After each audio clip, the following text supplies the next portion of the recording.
អូ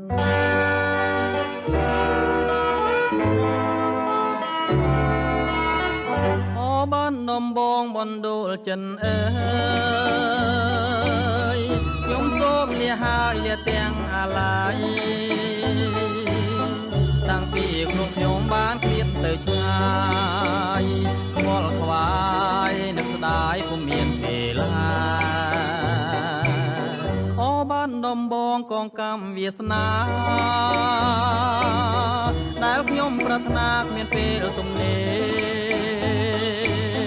បើសិនជាគូខ្ញុំពីបបេ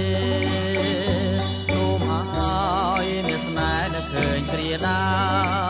មកូនឡងយូរឆ្នាំចាំទេស្ងួនមានតែរូបអូនដែលជាដង្ហើមចំពោះនួនងចិនមកសងខឹមញញឹមថាបានជាគូវាសនាអោបានដំបងខ្ញុំពងយូរហើយតើថ្ងៃណាឡើយបានយល់ភក្ត្រាចិនជ្រួលច្របល់រាល់ថ្ងៃខ្លោចផ្សាចង់បានចំប៉ាបាត់ដំបងអើយ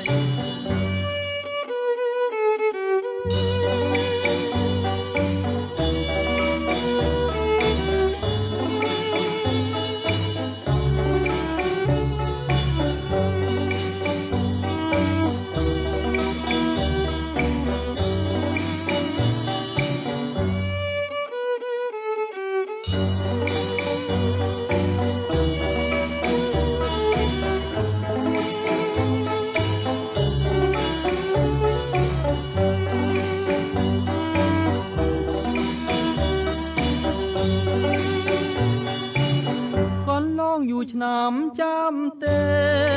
ស្ងួនមានតែរូបអូនដែលជាដង្ហើមចំពោះនួនអងចិនមកសងខឹម